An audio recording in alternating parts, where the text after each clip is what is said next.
5 weeks into the TGL season, was this a big moment for TGL with their triple header yesterday? I think it was, because it was a risk to take, and it could have gone badly. I think it actually paid off really well. They had interesting matches. You know, it's a Monday, it's a holiday, there's that context to it as well. But what they're doing really well is adapting on the fly, George, because they seem to be reacting to, it's not necessarily criticism, they're reacting to consumer sentiment for this product and changing the hammer rule, for one. The pace has definitely gotten quicker of all of these proceedings. And I actually think they should embrace the tech glitches that we saw last night. That was one of the highlights of the night, was the expression on Cantley's face when he wasn't seeing what he expected to see. But isn't that the very nature of this game? I just feel as though the players have really started to embrace it.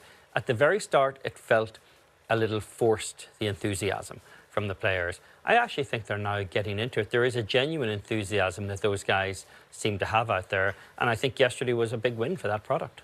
I've always argued that there was a place for some type of team golf beyond a President's Cup or Ryder Cup. Didn't know from a functionality standpoint what the format would look like. I think LIV, in a sense, has kind of fallen flat because the teams didn't have a tie-in to a city, state, country, region, etc. For this, and not that there's huge buy-in from the cities yet for Atlanta or LA, etc., but there's been buy-in from the players to represent those cities, to try and wear a jersey that ties to Atlanta or LA coming in. There's at least that connectivity, and then seeing the interaction with the guys on the team, that they care, that when it's tied 5-all, that they want to win the chip-off, or Justin Thomas makes it to force overtime, that the guys are celebrating. You can tell that not only is it fun, but they want to perform. Yeah. And I do agree with you. The TGL, I think the hammer change was crucial. I always thought that by week 5 or 6, you'd start to see his interest waning. Does the average fan, beyond the novelty factor of seeing new tech and Tiger and Rory performing, do they really care later in the season? To have a triple header, if all 3 had been blowout matches, we'd be writing not quite the obit, but we'd be saying that was really a big step back for TGL. It was rough. They had the perfect storm of 3 matches that came down to 1 point.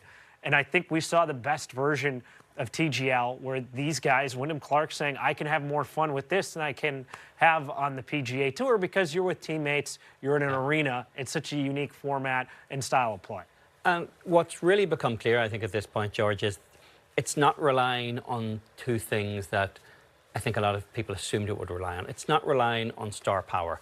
They're having good weeks when Tiger Woods isn't there. They're having good weeks when Rory McIlroy isn't there or isn't playing. And it's not reliant upon banter between players. I'd actually like to hear a little bit more strategy talk among the players, but it's not relying on some kind of forced banter, because we know these guys are nerds. They think they're cool, but you're not, guys, you're nerds. And that comes out all the time in these made-for-TV events.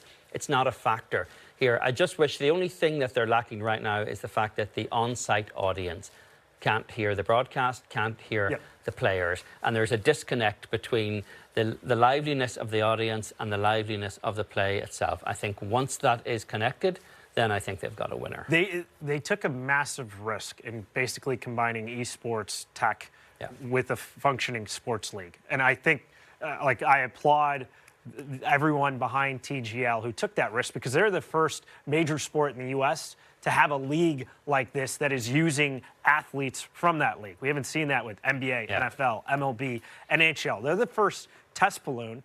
And it's kind of been the perfect sport to try it. And I would say it's clearly a success so far to this point, but they need to keep iterating and tweaking things that pop up. And the hammer rule is a perfect example of that. Speaking of Oberg,